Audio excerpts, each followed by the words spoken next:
languages here at Columbia, and with the incredible pleasure, I am opening this event, the poetry reading by Maria Stepanova and two of her prominent translators, Sasha Dugdale and Eugene Ostashevsky.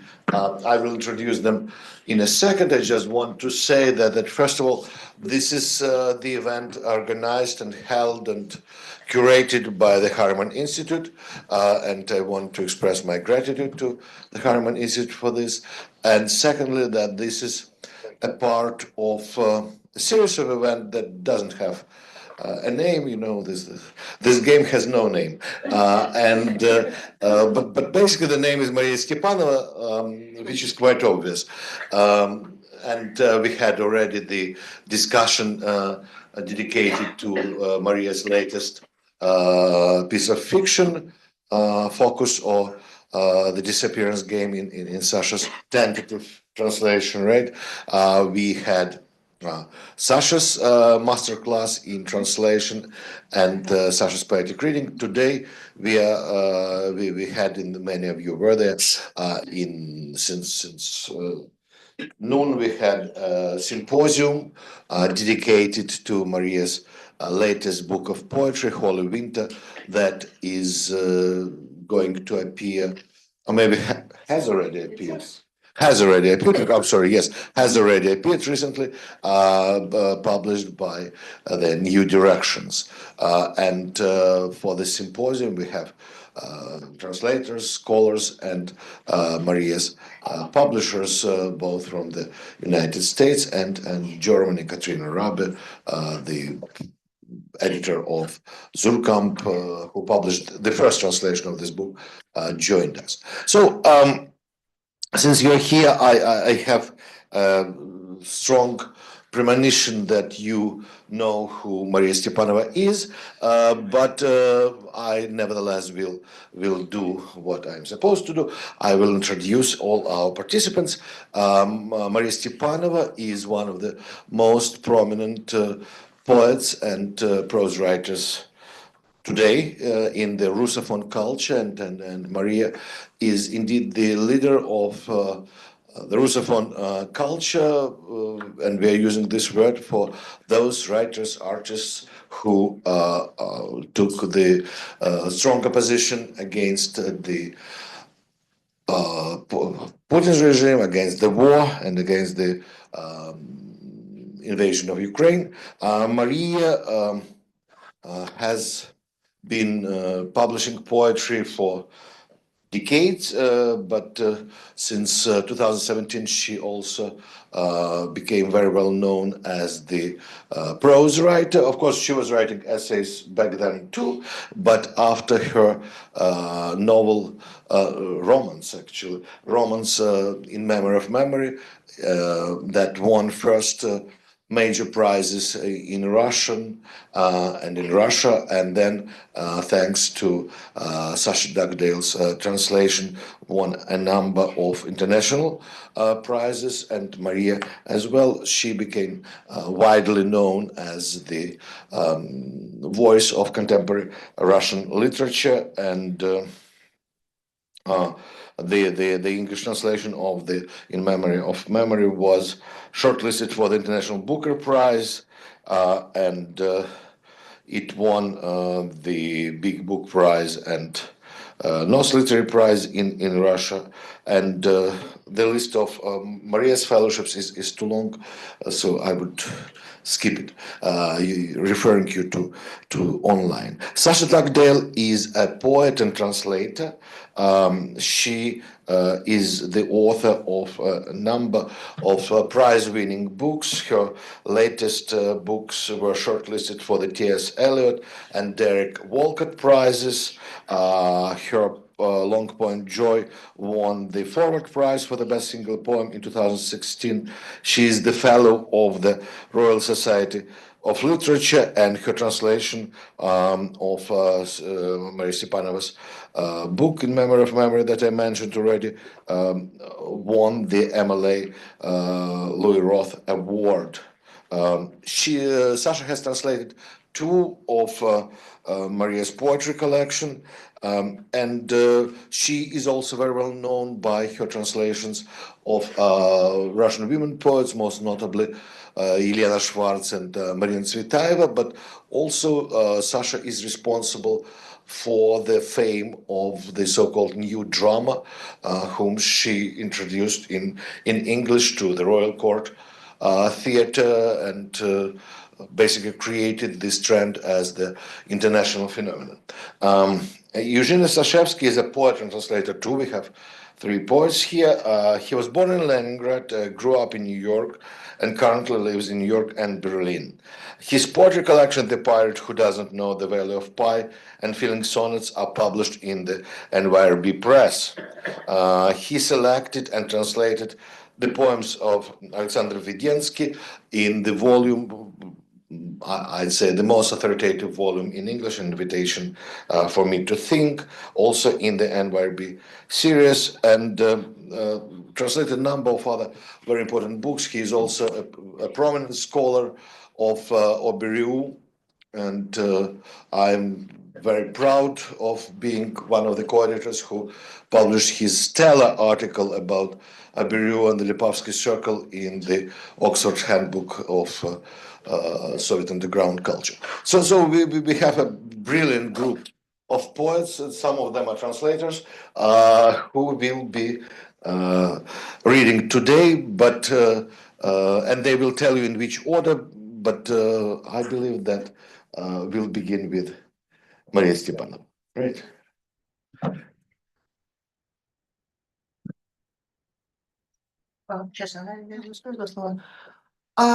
Before we start reading, well, and I'll try to be brief because after all, we've gathered here in order to listen to some poetry, and that's what we'll start doing in a short while.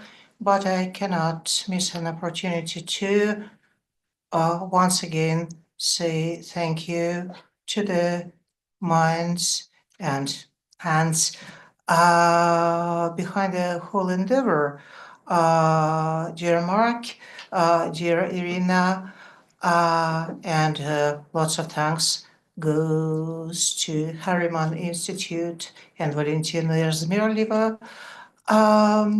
I'm profoundly happy to be here and to be able to read my work together with the poets I admired, with the poets I admire, who decided to work on the translation of my work.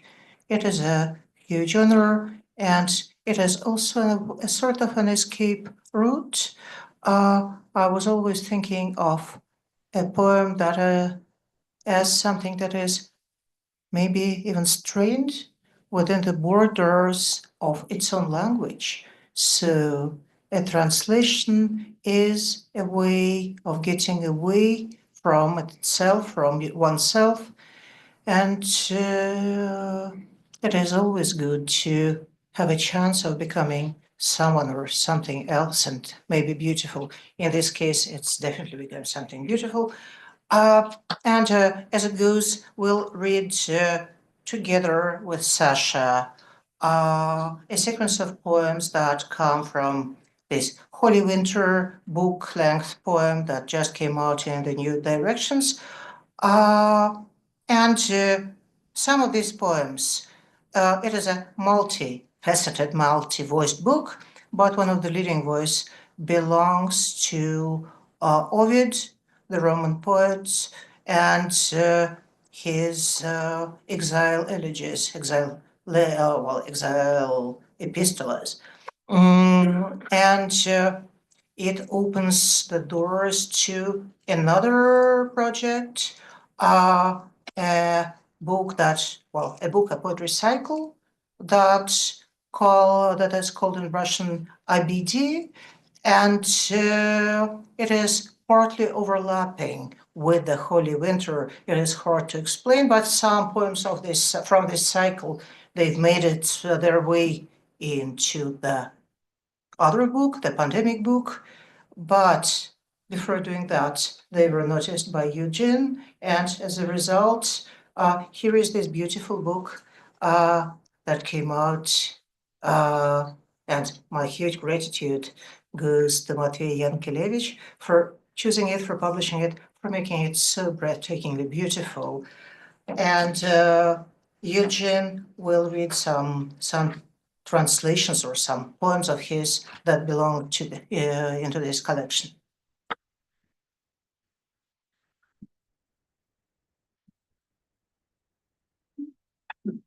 Maybe. So you're. Okay, moving mics.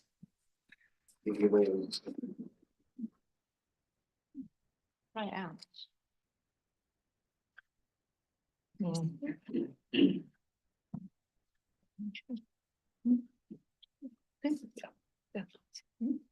А зима такая стоит по дворам, как дуб, как сруб, как храм. Летучие фракции снежного праха пикируют кавалеристами на повинную голову, на самую ее маковку. Пора в зимнюю спячку. Как труп разъятый в пустыне лежатый, как остановите вагоновожатый, как положено лежать, где уложено. What a winter towering in the yards, like an oak, like a stump, like a shrine. Airborne particles of frost ash, tiny cavalry officers circling the guilty head, diving on its very dome. Time for hibernation. As an undone corpse subsides where it is slain, inexorable as the gathering pace of a train, lie then where you are laid, for the rules are already made. There was once a hare and once a vixen, and they lived by the deep blue sea. First they lived in an ancient dugout, but then they both built homes. The vixen built a house of ice, and I've heard the hare's was of mica, built from timid hare tears and sad cabbage saliva. And so they lived in harmony, hare and fox. On holy days, they set off fireworks. Жили-жили, никого не ели, на праздники пускали фейерверки. Видела сон, стол, а на том столе не стоял, но лежал прекрасный человек, и на нем было надето одежда серая, соболем опушенная. Матушка, всемилостивая государыня, мраморный мой красавец, мой голубчик, бесценный и беспримерный, право, крупно люблю тебя. Сам смотри. Then everything went to sleep. The wind in the chimney, the fire in the hearth, and an ache in her head and the water in the tap. Then everything stopped still. The hairdresser at the end of a shift in her overalls, her legs stretched out, eyes half shut. And the homeless man in the stationary tram and traffic lights switched to amber. And in the winter air, the police batons and the yellow sky supported by pillars of smoke, and people in furs, in hats, in police vans, and people apprehended at their registered address, their almost transparent houseplants, their speechless domestic animals, their warm clothes, their cold drinks. We, wrapped in snow for safekeeping, like pictures overlaid with glass sign, suddenly came to a stop. Тут-то все и застыло. И парикмахерша в халате после смены, вытянув ноги, глаза полузакрыв, и бездомный в остановившемся трамвае, и светофор, едва зажегший желтый свет, и в зимнем воздухе дубинки полицейских, и небо желтое, подпертое столбами пара, и люди в шубах, шапках, тазаках, и люди, находящиеся по месту жительства, с полупрозрачными домашними животными, с неговорящими домашними растениями, с вещами теплыми, с напитками холодными. Мы переложенные снегом для сохранности, как папиросную бумагу картинки, вдруг стали стоп. I remember when I was packing to leave for life, that first time I felt my spirit dumb within me, as if it knew what it would now have to learn. And my wife wept, and my two friends, the bravest ones, but my daughter was away. She'd come home to find me gone. Dawn broke, and half the night spent burning manuscripts and documents.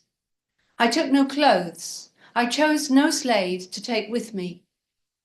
When I think back, I find myself already on the ship, the sea all around me, the sea on the decks. The helmsman prays, the water roars, sailors swear, my nostrils fill with waves, but I write on. Let's see what tires first, the storm or my appeal.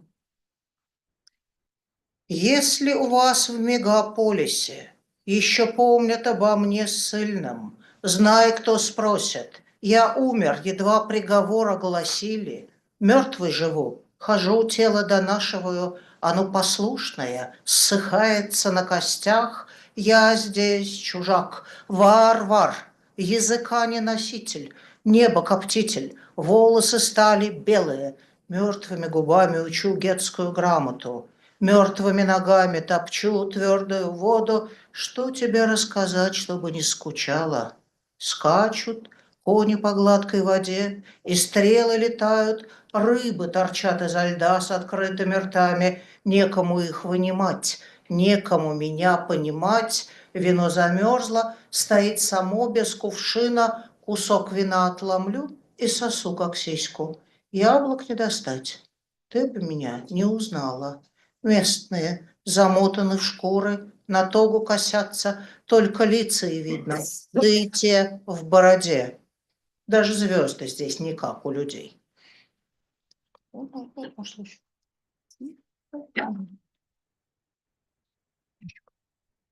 Liber, little book, written in time's hidden pocket, in lands where such as we are faint wraiths. Go now to the limelight of the city, where every word wears a handsome purple fringe. Go unshaven, your coat worn and faded, your lamed feet, your cheek stained by tears. Go to that place where misfortune is not known, where there is no square I have not kissed in my mind's eye. You are to say only that I live, no more. Let them ask questions if they wish. Only a few will, all the while glancing about them. Bear in mind that others will want to injure you, but it hardly matters. To reach the hand of a reader, I would roll up into a scroll, carry myself to the post office. Матушка, всемилостивейшая государыня. Dearest, invaluable friend, my own sweet darling, cherished soul, Gior, Muscovite, Yait Cossack, Pugachov, Turkey cock, peacock, tomcat from over the seas, golden pheasant, tiger, lion in a reed bed. You are beyond compare. I spit on the rest. Как-нибудь так, вместо того, чтобы выйти из шкафа, люди ходят в шкафу и оказываются в другом месте. Или они только заглянули в шкаф и слышат, как за спиной проворачивается ключ, и вот они уже в другом месте, под носами тапок, утренний снег или так. Они никогда не знали, что это шкаф, покуда дверца не захлопнулась, медленно рассвело, и стало ясно, что вот мы в другом месте, и над нами сыплется нафталин. На городских площадях, на улицах города пусто так, словно война, словно революция, словно эпидемия, словно финал чемпионата мира. И над ними идет утренний снег. Нынче видно все, и что все одновременно. В каждой квартире горит свет одновременно. Каждый в своем шкафу садится за стол. Поливает плющ, встает, садится, ложится, не гасит свет. сияет в окне ослепительно-сонной лампой, как девушки в витринах красных кварталов, перед которыми нет никого, улицы пустые, и над ними сыплется нафталин, одинаковые, обрюзгшие, тяжкие, как животы, в воздухе стояли воздушные шары, воздушные шкафы на невидимых нитках, в каждом никого не веселящий газ, в темной воде, состоящей из льда и воды, возвышались этажи фосфорицирующих рыб.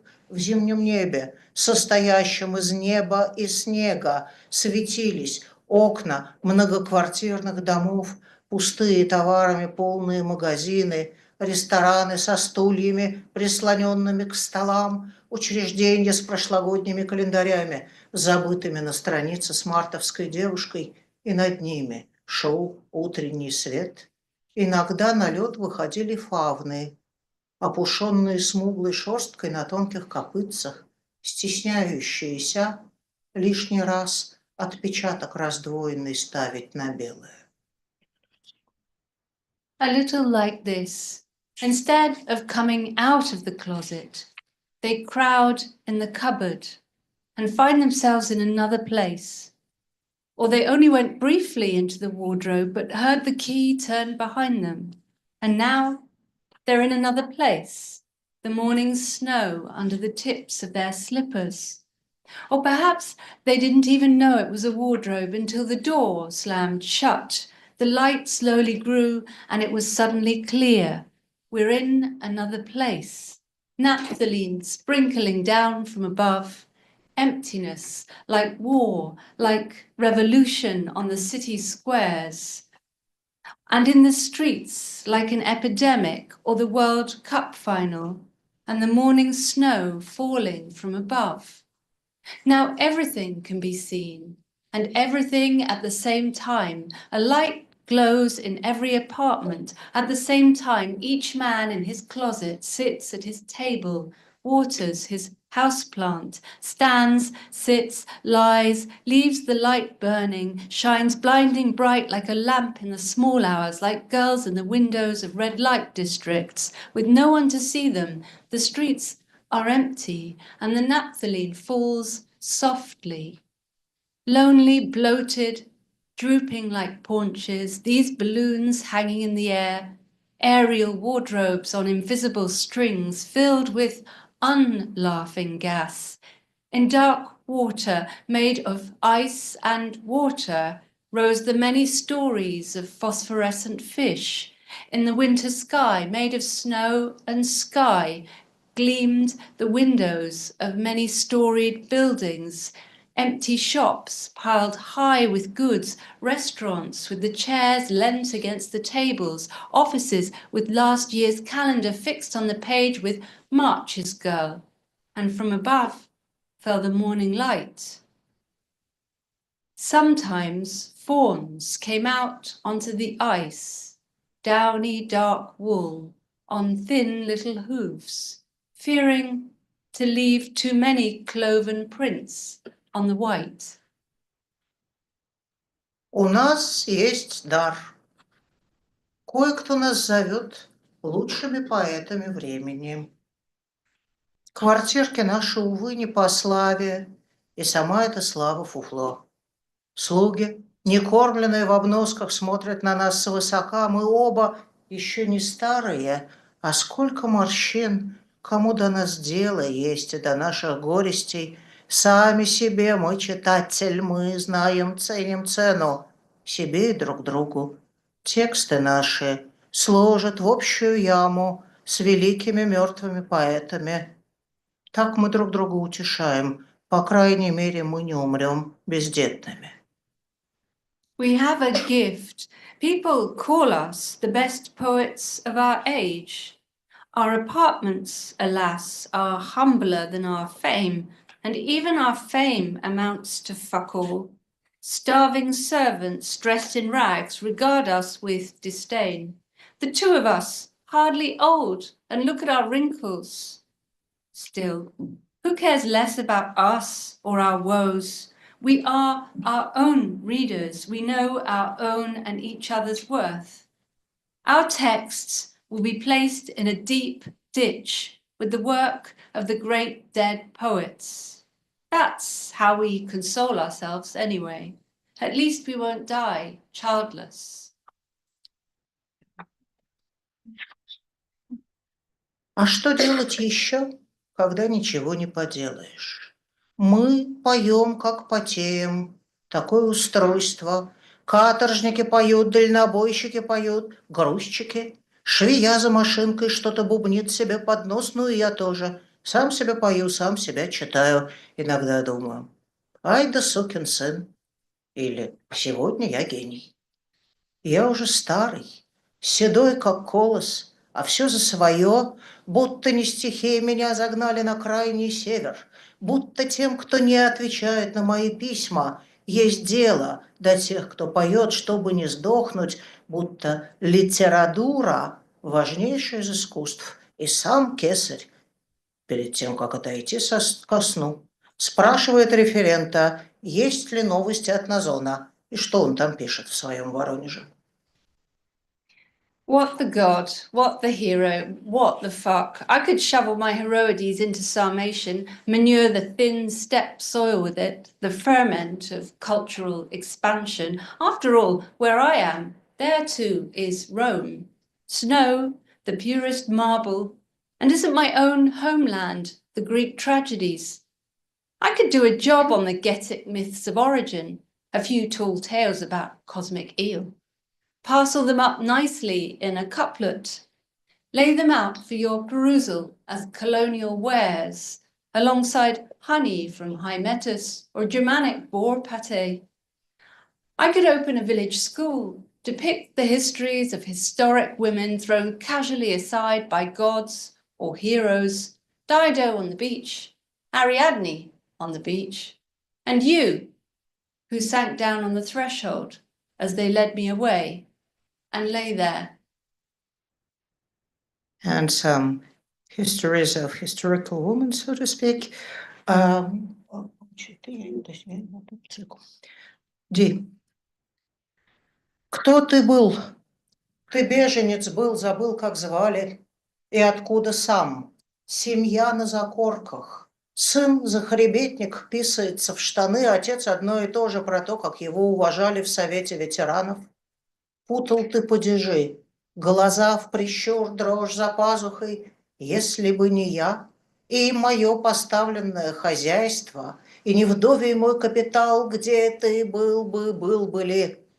Когда с тобой легла, я легла как в лодку, как в зимнее море легла, и вот помалу научилась различать сквозь твое дырявое днище и тяжелый ход морских чудищ, и остовы затонувших судов круизных, и гром мотора, когда пограничный катер требует руки на борт и не сопротивляться, и я не сопротивлялась. Но мы уперлись в дно. Ты вышел на сушу под новыми созвездиями, сбросил плавники, отрастил легкие, оставил меня в песке, бывшее дерево, бывшую царицу, бывшую лодку. И если хочу за тобой угнаться, я должна стать огнем и воздухом, как та египтянка, чтобы ты хотел и не мог выгнать из ноздрей мой запах.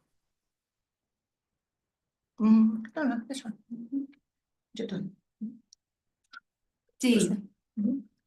You, whoever you were, a refugee, forgot your name, or even where you came from, carried on your family's back, little piss pants, your father always on about how he was once some big shot in the Veterans Office, you mixing up your words, narrowing your gaze, a cut below. If it hadn't been for me and my strip of farmed land, my widow's capital, where would you have been? Would you even have been? When I lay with you, I lay as if in a small boat, as if in the winter sea I lay, and slowly learnt to see, through the wreck of your hull, the slow procession of sea monsters, the hulks of sunken cruise ships, the thrum of the motor as immigration draws alongside, demanding all hands on deck and no resistance, and I showed no resistance. But still we went down, and you emerged onto dry land under different constellations. You lost your fins, grew lungs, and left me there in the sand. Driftwood, drift queen, drifting boat. And if I want to give chase, to catch you, I must make myself to fire and air like the Egyptian, so the smell of me clings in your nostrils, and you wish to dispel it, but can't.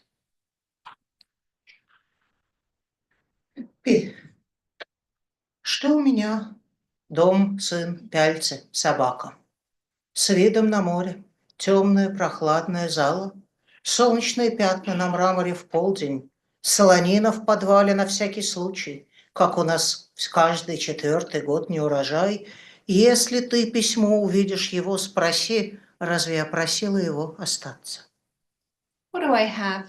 A home, a son, these embroidery hoops, a dog, a dark, cool hall with a view to the sea, marbles streaked with the midday sun, corned beef kept in crates in the cellar, for every 4th year when the harvest fails. If you find him, little letter, ask him this: did I even once beg him to stay? I'm doing fine, much like my friends. One husband went to town to find work and vanished. Another enlisted as a mercenary, and he too gone. My life is like theirs. I hum as I do the housework. I dance as I set the table for dinner, for personal contentment consists in having few mouths to feed. How the clumsy cold winds rummage in the waves, and sometimes out of the waves rises an unbidden dream, a one-eyed eater, hunter of our flesh, a stone that speaks, an isle of serpents, a witch who turns men into pigs and lets them perish in the waters. Did I even once ask you to come back? I never asked them to come, those men who pay me coins for their double no ice, nor for their talk of my eternal feminine. I hardly have time to wash my feet in the dusk of evening, to sit briefly alone on the darkening terrace. But every morning, before I wipe over the cafe tables and draw out the awning, I weave the weather forecast, the blinding blue of the ocean, Boreas with armfuls of snow, dimpled Zephyrus, Scylla's jaws, the princess with her bull, the golden fleece, which has nothing to do with anything, sleepy young conscripts on watch duty, not shot, but throttled to death, the freight of trophies in foreign ports, women's feet, their slim ankles. I stitch and unwind the road back home. Every morning, my forecast changes. Каждое утро мои прогнозы меняются. The next A. Огни гаснут. Наши девочки расходятся по палаткам, чистят оружие, проверяют патроны, все как положено. Спросишь, как у меня? У меня все в боевом порядке. Какой смысл плакать?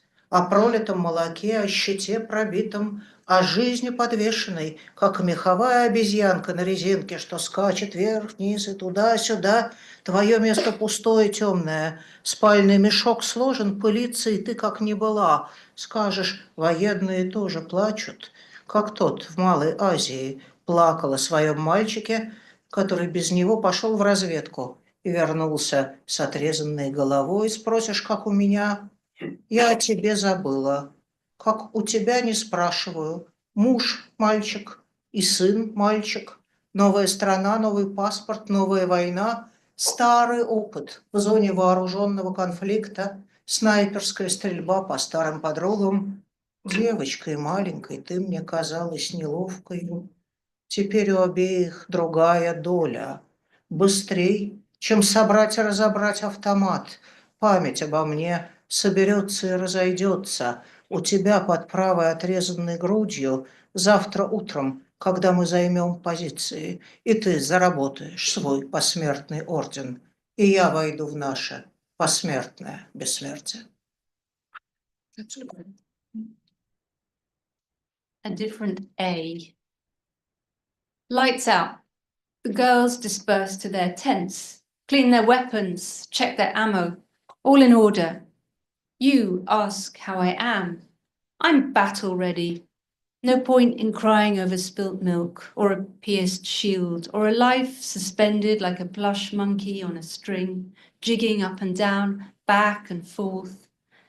Your place now is a dark and empty place, your sleeping bag left folded under a layer of dust, and it's as if you never were. You say that warriors also cry, like the man in Asia Minor crying over his boy, who went out on reconnaissance without him and came back with a severed head. You ask how I am. I have forgotten you. I don't ask how you are, man boy, man son. New country, new passport, new war, old hands in armed conflict zones, a sniper shooting at her former friends. I thought you just a small and graceless girl. Now we both have a different fate. Quicker than stripping and reassembling a machine gun, the memory of me gathers and scatters in your disfigured, breastless breast. Tomorrow morning, we take up our positions, and you will earn your posthumous medal, and I will enter into deathless afterlife. Ай, девочки мои, говорят, бедная И, о, какая муха тебя укусила, милая. Мой МЧ говорит, малыш или моя маленькая. Его бывшая говорит, это или его тёлка. Я почти не нахожу в себе качеств, совпадающих с этими определениями. В последние месяцы я не нахожу в себе места. Перехожу из бара в бар, мне там тесно. Стреляю сигареты у продуктовых. Обхожу дозором заснеженные помойки, словно собираю бутылки или ищу венский стул, дальше больше. Деревянные скамьи электричек, пригородные полустанки, бурый наст натоптан, овраги бурелом, колодец с бумажной иконкой, заколоченный клуб, кафе «Морячок», коровник, чешется кровь под кожей, наружу хочет. Тесно идут, небо низко, поля мало, хочется бежать, куда, сама не знаю, запрокинув голову, движениями крупа, разгоняя мушиное щекотание крови, сильными ногами пожирая километры без памяти, без устали, без остановки, на вольной воле размыкивая песню про его, без музыки, без слов, только ау и ио. The girls all say of me, poor I, what's biting you, darling? My boy calls me his babe, his girl, his ex calls me it or that cow. But I see in myself almost nothing of what they ascribe to me. The last few months, I've been beside myself, wandering from bar to bar, from high to low. I scrounge cigarettes from shopkeepers, stand watch over frozen rubbish dumps, as if I were collecting empty bottles or looking for bentwood chairs. I blunder on wooden benches in railway carriages, little halts in the suburbs with the trampled snow blackened, then abysses, blizzard bent boughs, a well crowned with a cardboard icon, a boarded up club, a beat up cafe, a cattle trough. The blood itches under my pelt, desperate to get out. Even here, there's no room for me. Low sky, few fields. I want to run. I don't even know where to. I throw back my head and sway my haunches to rid myself of the tickling gadfly of my bloodstream. My strong legs beat the long miles ceaselessly, unwearyingly, obliviously, and free-willed I bellow the song about Willow. No words, no tunes, just lowing, I-oing. And last one. Дело всегда оборачивается зимою. Все дороги утыкаются прямо в нее.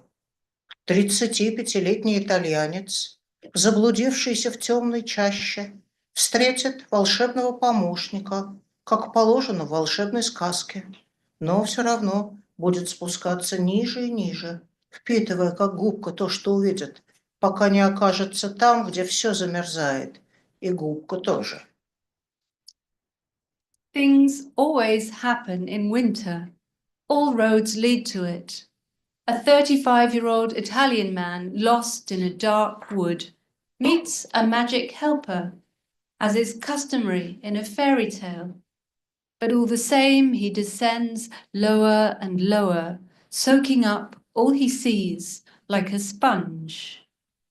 Слишком умный, слишком ехидный, как положено в пору пубертата мальчик, сколько ему лет мы не знаем, встречает 5-е время года, зиму, у которой нет ни стен, ни крыши, ни ума постигаемого предела. Один раз она его уже поцеловала, она дала ему щедрое обещание, некоторое количество ледяных синей зеленью отливающих букв, пригоршню замерзших голосов, сколько-то плоских историй. Если ты из них сложишь что-нибудь, сколько-нибудь длительное, что-то иммунное к течению времени, к низким температурам и заразе, гуляющей в восточном ветре, то будешь сам себе господин. Весь свет будет твой. Тебя понесут на руках, да не приткнешься о камень ногою твоею, и я еще раз тебя поцелую. Пару норвежских коньков подарю в придачу, главное, чтобы получилось складно. И он забыл и Герту, и бабушку, и всех домашних, и сидит на углу, и сидит на льду, перебирая свое богатство. Lower than the very depths, lower than the deepest deep, at a point lower than human misery, the Italian saw a frozen lake, and those who were frozen within like fish scaled with icy tears, eyes that protruded sharp ice needles, and speech that could neither be gnawed at nor thawed. These are the traitors. They are beyond forgiveness. Who had we betrayed so that there can be no forgiveness for us? Ниже дна, ниже днища, в самой нижней точке низкого человечьего горя итальянец видит замерзшее озеро и тех, кто вмерзли в него, как рыбы, в чешуе из ледяных слез, с глазами, отрастившими острые иглы, с речью, какую не разгрызть и не отогреть. Это предатели, те, кому нет прощения. Кого мы предали, так что нам нет прощения? Нет ни стен, ни крыши, только северное сияние и некоторое количество общих историй, открывающихся вовне, как дверцы. There are no walls, no roof, only the northern lights, and a few shared histories opened anew like little doors. Wind, the blue of the mountains, invisible in the twilight under the winter stars. Our little house is covered in snow. I hear the dogs barking by the village gates. Through snow and wind, someone is coming home. Foreign words melt in the cheek like sugar cubes. Вечер. Не видно в сумерках синих гор. Под зимними звездами весь в снегу стоит наш домик маленький. Слышу, как лают собаки у деревенских ворот. Через ветер и снег кто-то идет домой. За щекой слова чужие тают, как рафинад. Thank you so much.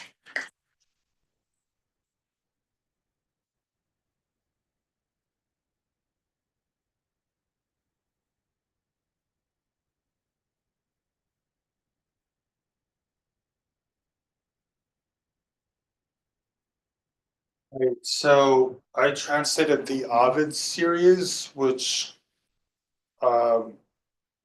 is 20 different poems, 15 of which are also part of Holy Winter.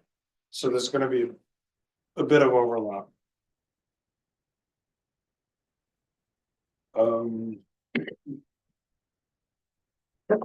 Anyone in your global city still holds me exile in memory. Know that I died as soon as they read out the sentence.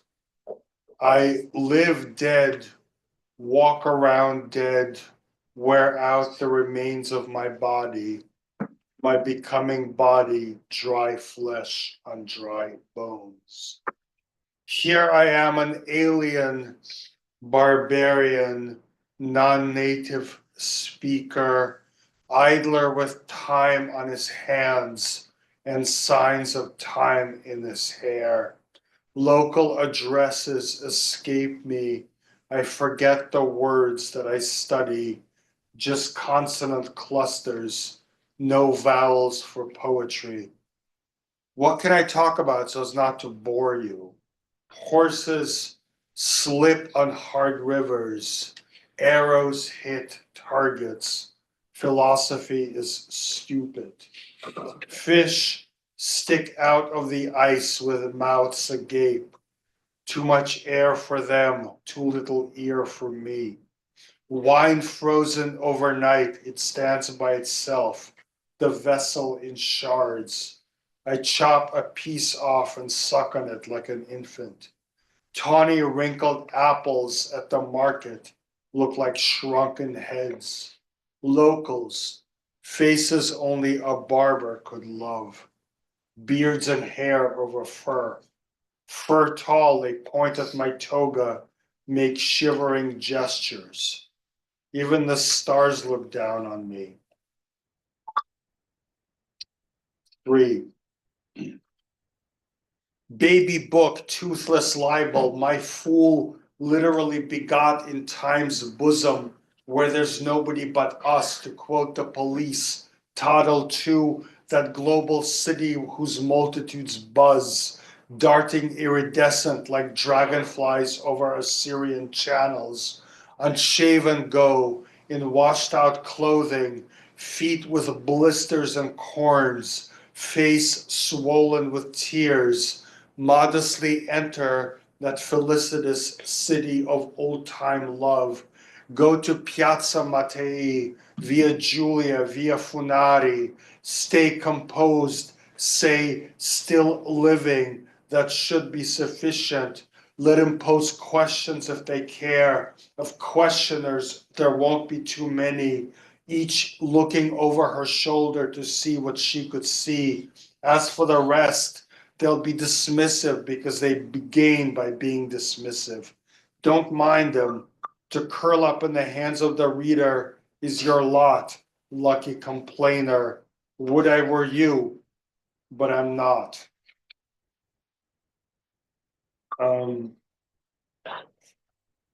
So these are not entirely faithful translations. There was a bit of Brodsky in the last poem that was not there in the in Masha's poem. Whatever. I remember nothing. I remember everything as it is. I forgot nothing. Even that today is National Poetry Day. It's not like I know to. It's not like I know how to anymore. Poems are playthings of the happy who like to pretend they're unhappy. But still, to think of the way all of you shuffle this way and that for poetry readings, piled together on the reception bar, still in your laurels, and not a single one of you to interrupt the gossip, the heartfelt welcomes from the august sponsors, the stage whispers that the release of Senator so-and-so's sophomore lyric correction, sorry, I meant collection, Falernian will be served. Set down the cups and be like, anybody heard from Nazo? Or simply, let's drink to those who cannot be with us today. It makes me want to spit iams your way, a hail of iams, blunt like the arrowheads of local productions. Production, the only thing they got here that passes for souvenirs.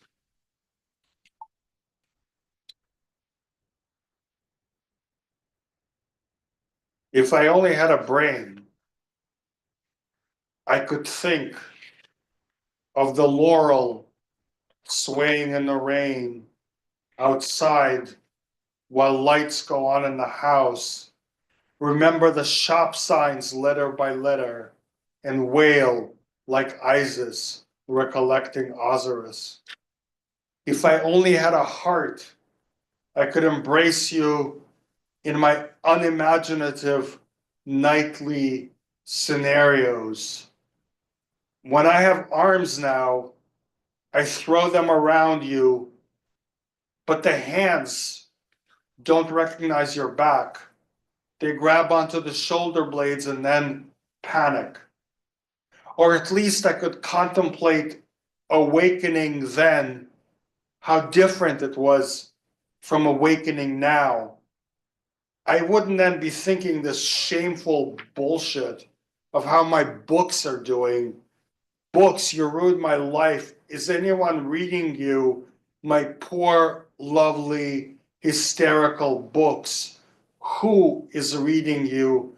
Get out of my head, refugees. Hobble away on your so-called feet, one dactylic, the other trochaic. Beg for asylum at the Modern Library. See if they take you. I had your tongue in my cheek, but I bit it off and spat it out. Oh, this is a Columbia poem. Wintering here is like being interned in that wood with a golden bow, on a golden oak with a golden pussycat, on a golden chain telling olden tales, how gold is a metal bled free of guilt, wherefore it is white as snow and as cold. Or it's like being enclosed among the closeouts at the Labyrinth bookstore with a minotaur behind the cash register, and you are he or you him. Wait till the next shift, a PhD in our third year of job applications, threads our way to knock the horny head off the human, off two human shoulders. It's not like I'll offer resistance, for resistance is only left justified, waving my sword, which the pen is said to be mighty then, but only by those holding the pen, holding it in a penal colony especially. Oh, my word sword, all the fun you used to have. Baby, do you feel it? Baby, baby, do you feel my head growing heavier, nostrils swelling, mouth frothing, its musical language made one long moo. Soon while my replacement will come, another other, a quicker picker-upper of local phonetics, better at cleaning the porch from the snowdrift, better at pulling on trousers and going clubbing.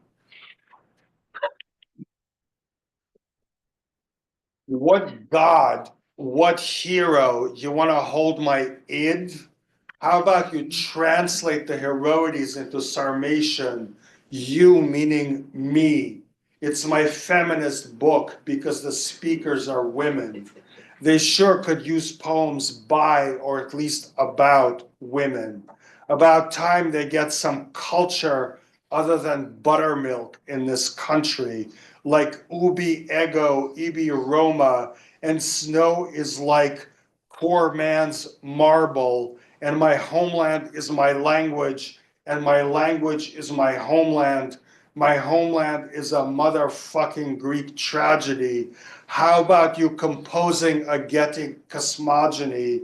You meaning me, something about the world having intestinal worms, and the whole thing in couplets to hawk it back home at the colonial wares emporium with honey from Attica, German bloodwurst, and other representative products of traditional cultures. Or how about you, meaning me, opening a village school to instruct about the women in history, meaning herstory, indifferently abandoned by gods and heroes, Dido on the beach, Ariadne on the beach, you, meaning you, when they led me away, falling on the doorway and lying there face down. So what's there to do when there's nothing to do? We sing like we schwitz, that's the covenant. Convicts sing, truckers sing, so do the homeless. The seamstress at the sewing machine hums under her breath. Same for me, I sing myself, read myself, praise myself for a turn of phrase, because who else will? I'm old, gray like an ashtray, but I'm still at it, as if it weren't poems that got me to the far north in the first place, as if those who don't write me back care that somebody sings so as not to croak, as if literature were more than ever more litter, as if Caesar himself is, before hitting the pillow, asks his manager what news there be of that poet, whether he's being productive up that in that artist colony. I'm so thankful they showed us to our seats, you and me. To you they said, don't make such a racket. You know whose wife you are. Keep your head down with that profile. The sins of the fathers will not be visited on the sons. But you're no son, are you? Whereas me, I finally got reviewed. I mean that literarily. I am the recipient of feedback. I write the same thing over and over again. They say, going on and on about the weather, the cold especially. It's tedious. There's no fire in it. And I keep asking my friends to do things, like for them to ask their friends to do things. It's somewhat tactless to guarantee nothing happened, but never again, to highly recommend to the attention. And then there's the, it's cold here, am I to die here? I'm sorry to bother you again, but I don't have anyone else. Over and over again, it's tedious. There's no fire in it, and so inconsiderate of others to carry on like that, like some beggar woman outside Porta San Paolo, begging with that tinny voice of hers, who'll go on begging with that tinny voice of hers until all Rome is ruined and the Tiber reflects only clouds as it bears to Ostia. Any stone you see with no writing on it, read so. It may be that under me and no other rests P. Avidius Naso, who sang the light things in life, love, fooling around, one night stands, and then lay down his life because of it. Are you going by, traveler? Do us a favor, remember us, say, may the earth lie lightly over you, poet. I'll tell you one thing, though you're not asking me to, live quiet like water pooling under rotten wood. Don't sound off. One crack and under the ground you go. Stick to the safe side of the street. Act restrained, be retained on no retina, don't socialize with celebrities, steer clear, especially of your loved ones, or else a bolt out of the blue may drive you into the ground. Be like a bark, boat or a strip of bark. Water carries it this way and that, but it don't care. Bend low and they say, let's pull him off his high horse and lower you into the ground. Hurry slowly. Have you heard that one before? Or you'll make it in time to hear, there he is, the one we were waiting for. Lower him into the ground, let him rot under the vineyard. The thing I'm telling you, it's not my opinion. Everybody says the same thing.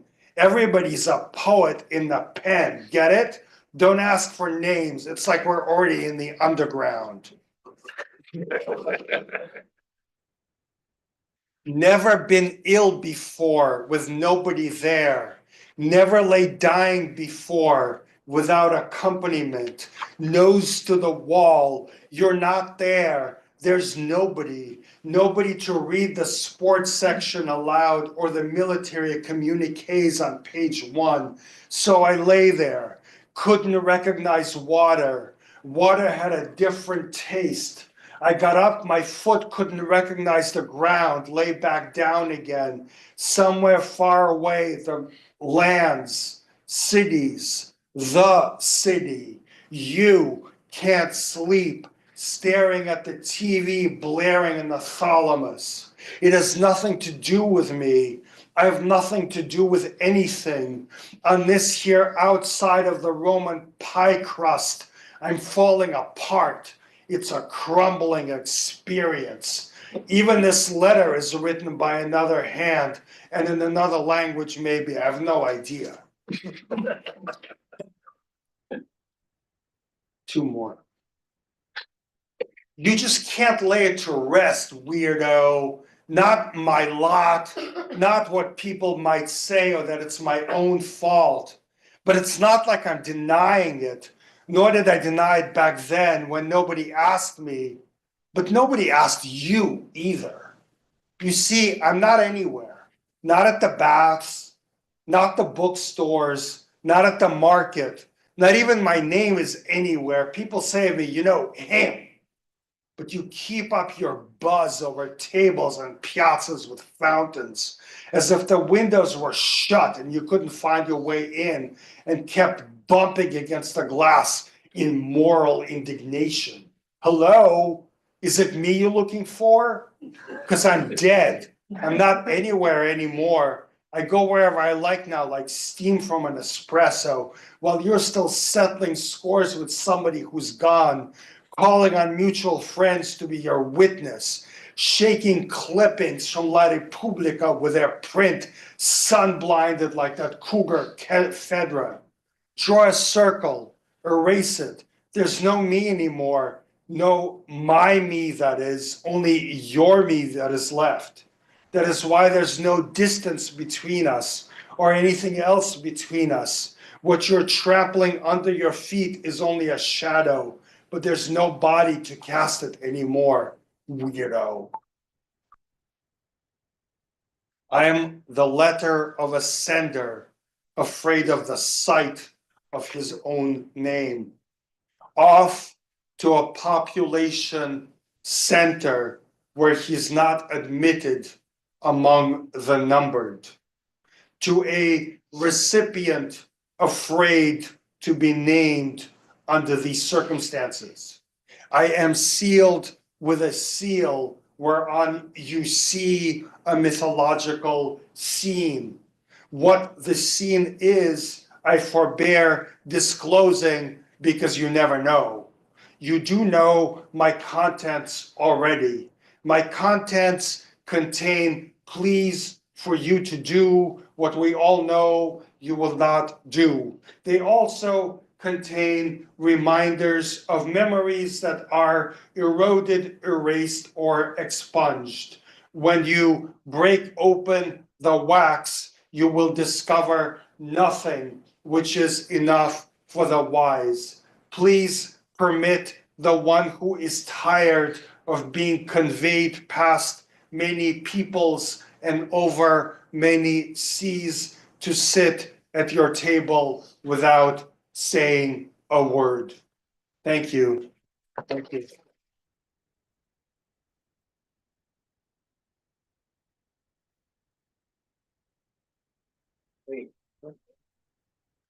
Thank you so much. No, that's not. Okay, I'll go.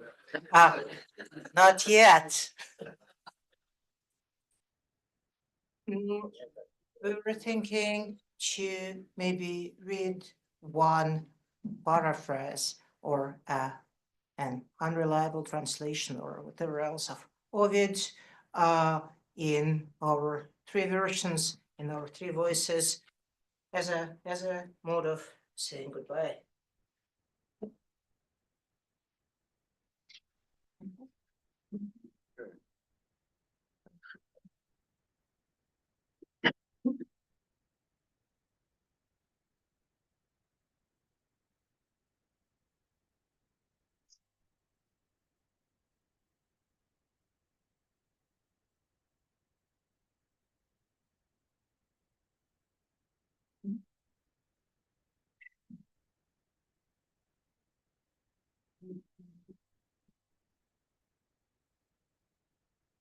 The Godhead is angry with me. I made an error, can't say what. What it was, I can't say. An error. And where now? Here. Better not to attract the anger of one whose power is equal with that of the gods. And if you do attract his anger, better hope that his mercy is also equal with that of the gods. But which gods? Which of the gods was noted for mercy? I made an error, a mistake, and by mistake I erred. But what was my error? I don't know, can only guess that maybe it was the same error that another committed, and another too. I won't name them here, because that would be unforgivable, an unforgivable mistake. Even in my unearned and errant new world, I loved the city, the spring, the sudden crowds promenading, the divan in the summer house when the curtains breathed, myself when I was with you. It was an error. I was a mistake mistook me, yet did I err. Around me, men wearing cold weapons, and nowhere, not for any money, can I find a proofreader. На меня разгневалось божество, я совершил оплошность. Какую не скажу, какую совершил ошибку, и где я, вот я, тут я. Лучше не навлекать на себя гнев того, кто ему еще равен богам. Так что, если вы навлечете на себя его гнев, можно только надеяться, что и милостью он тоже богам равен. Каким именно? Кто из богов отличался особой милостью? Я совершил оплошность, ошибку. По ошибке я оплошность совершил. Какую, не знаю, только догадываться могу, что тоже, что и этот вот, и этот, я не буду их называть по имени. Это было бы непростительной оплошностью, даже в моей непрошенной, непрощенной новой земле. Я любил город, и чтобы весной толпа вдруг вся на легком, дачные диваны, когда занавески дышат себя, когда я с тобой. Это была ошибка. Была ошибка. Какая, не знаю. И вокруг меня люди с холодным оружием. И ни за какие деньги не найдешь корректора.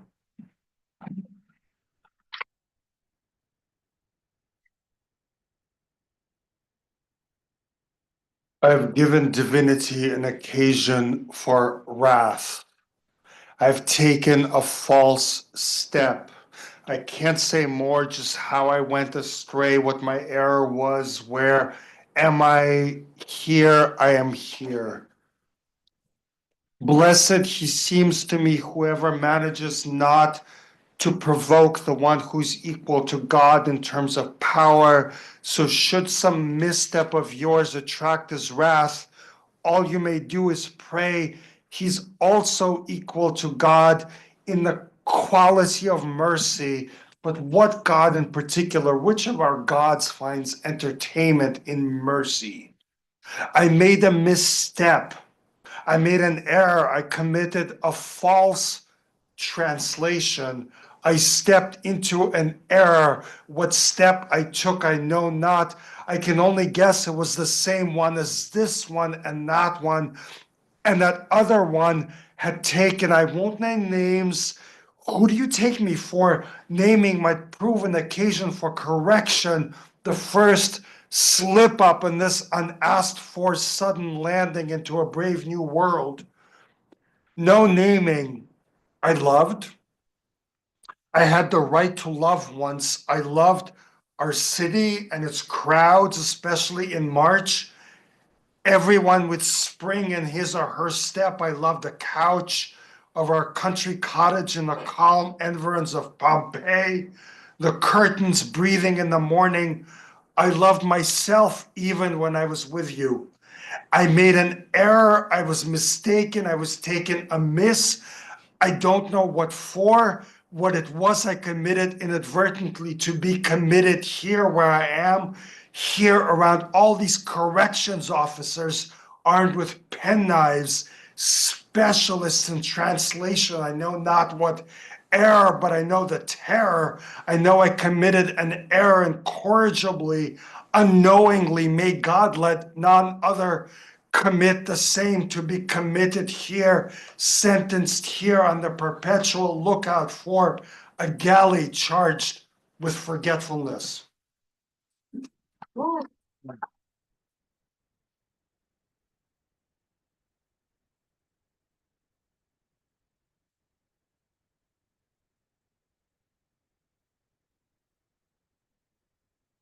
Thank you so much. That was absolutely fascinating. We have maybe 10, 15 minutes for the conversation if the poets are not exhausted. Uh, so while you're thinking, I'll ask the simplest question. Why do you think Ovid suddenly resonates with you all? Why Ovid? Exile is obvious. Ovid we know. What else?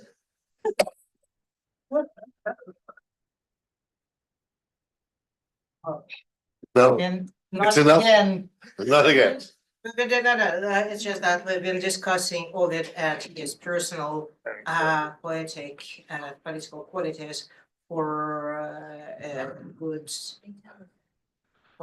well, not 10 hours, but a good half of it. So actually, no, basically, he is quite modern poetry. He has this contemporary voice. He is inventive with genres. He has the experience of exile that is becoming more and more a necessary thing, a necessary experience nowadays. It's getting broader and broader. And also he was a literature person, always involved in shop gossip, in reading one book for another, one style for another, and so on. So he feels like a contemporary. He feels like Brodsky. No. Okay, Not, sorry. not in my book. All right. So Sasha, Женя, what do you think? Oh, all right. Okay, Женя. Ovid is a funny poet. I mean, Ovid is kind of he's very much a poet at the end of poetry because he's very learned. He's very rhetorical. And he's very much cognizant of not coming first, right? He's cognizant of coming after the Greeks, but also coming after the Romans that put the Greeks into Latin meters and stuff, right? So there's a kind of virtuosity, which is mixed with this lateness, like he's a little too late. Okay. So that feels very Thank you. very now. Thank you so much. All right. Any other questions or comments? Yes, please. First of all, thank you. It's such a pleasure to hear familiar texts and to hear them in new ways. I wonder, in selecting what you did, this is for Maria and Sasha, selecting the text, it seemed like there was more Ovid, less Catherine. I wonder if that's because of the occasion, knowing that JYou would be reading the Ovid piece, if it's because there's something about reading it that drew you to the parts that you read. And also just, I loved that you alternated the way that you did, as opposed to here's the Russian, here's the English, here's the flow. So maybe it simply was the flow. I don't. Well, first of all, thank you. And it was something in between. We did not, I think, at least consciously choose the Ovid poems in particular, but the fragments or the parts that are maybe more quoting or misquoting than thinking, let's say. There is quite, well, we have quite a few of them in the entire book, but they are well balanced there. So here, if you have to present an excerpt, for instance, from Sir John Mandeville in Addison's remake, it will take some time without giving you any glimpse of the entire thing. So we were trying to make a sort of a digest. Yes, help us. If we take this metaphor from the trick focus of escape room, is the entire book of it is in escape room? Not exactly. I would say it is more of a looking glass, maybe with some distortions, and still it feels essential to get some information, to hear what the other travelers are saying of the same place. So he was there the first. And the escape room, despite the name, is the place from which you cannot escape.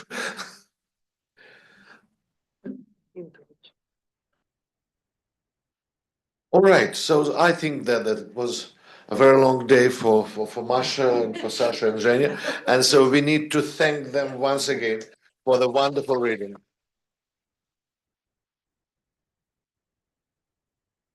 Before you go, I want to say just two things. First of all, we have another event tomorrow, same time, 6:30. It will be on the 12th floor, and it will be Masha's conversation with the director of Harriman Institute, Valentina Izmirlieva. And secondly, I want to say thank you to the Harriman staff and Eileen Hunt, who is, I hope, somewhere around. She's always around and just sort of making sure that everything is fine. Thank you so much to them.